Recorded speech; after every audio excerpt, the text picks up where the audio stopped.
वालेकुम students, today's वो topic is organic compound. Simple सा हमारी टॉपिक है आज का ऑर्गेनिक कंपाउंड। इसके अर्ली स्टेज जो है, हम इसका अर्ली कॉन्सेप्ट जो है वो अपने लास्ट लेक्चर में मैं एक्सप्लेन कर चुकी हूँ। चलें फिर इसको दोबारा से रिव्यू कर लेते हैं ज़रा। ऑर्गेनिक कंपाउंड्स क्या होते हैं। इनिशियली बिफोर 1828 में ये कंसिडर किया जाता था कि ऑर्गेनिक कंपाउंड्स सिर्फ लिविंग थिंग्स से ही प्रिपेयर किए जाते हैं, ठीक है। लाइक प्लांट्स एंड एनिमल्स से ही ऑर्गेनिक कंपाउंड्स जो हैं वो मिलते हैं, ये नेचुरली अकरिंग होते हैं, ठीक है। और बाद में इस कॉन्सेप्ट को रिजेक्ट कर दिया गया जब वोलर साइंटिस्ट थे, ठीक है, जब उन्होंने 1828 में अमोनियम साइनाइड को से यूरिया सिंथेसाइज किया लेबॉर्ट्री में, ठीक है। उन्होंने यूरिया को प्रिपेयर करके लेबॉर्ट्री में इस डेफिनेशन को गलत साबित कर दिया, इस कॉन्सेप्ट को गलत साबित कर दिया कि ऑर्गेनिक कंपाउंड सिर्फ लिविंग थिंग्स से ही मिलते हैं या नेचुरली अकरिंग होते हैं, ठीक है। इसको हम लेबॉर्ट्री में भी प्रिपेयर कर सकते हैं। और अब तकरीबन 10 मिलियंस ऑफ ऑर्गेनिक कंपाउंड्स जो हैं वो बन चुके हैं और thousands of organic compounds every year जो हैं वो प्रिपेयर किए जाते हैं लेबॉर्ट्री में। तो ये होते हैं ऑर्गेनिक कंपाउंड्स जो हम लेबॉर्ट्री में भी प्रिपेयर कर लेते हैं और ये नेचुरली अकरिंग भी होते हैं।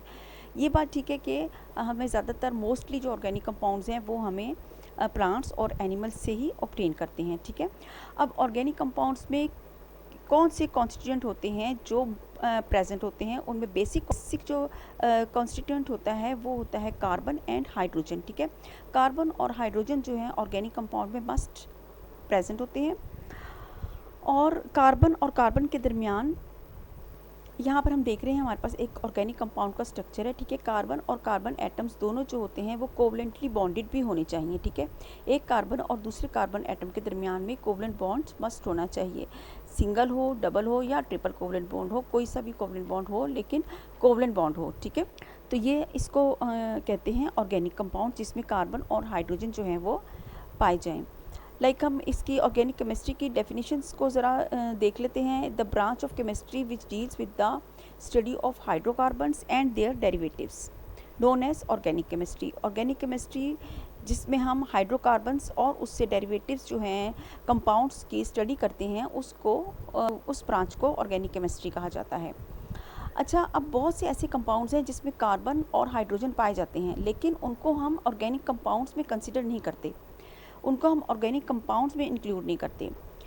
क्यों नहीं इंक्लूड करते? देखिए, जैसे carbon monoxide, carbon dioxide, bicarbonate and carbonate, तो ये सारों में हम देख रहे हैं कि हमारे पास कार्बन हमें नज़र आ रही है, लेकिन ये ऑर्गेनिक कंपाउंड्स नहीं हैं क्योंकि इनकी प्रॉपर्टीज़ जो होती हैं वो क्वाइट डिफरेंट होती हैं from those of organic compounds. Organic compound से बिल्कुल डिफरेंट होने की वजह से इनको हम ऑर्गेनिक कंपाउंड्स में इंक्लूड नहीं करते, ठीक है।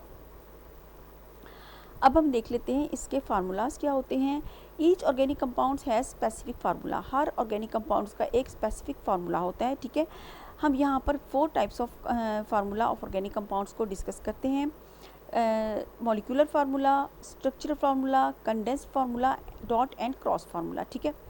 मॉलिक्यूलर फार्मूला क्या होता है? Molecular formula which represent the actual number of atoms in one molecules of the organic compounds. ये हमें बताता है किसी भी मॉलिक्यूल्स में उसके एक्चुअल नंबर ऑफ एटम्स की प्रेजेंस का, ठीक है।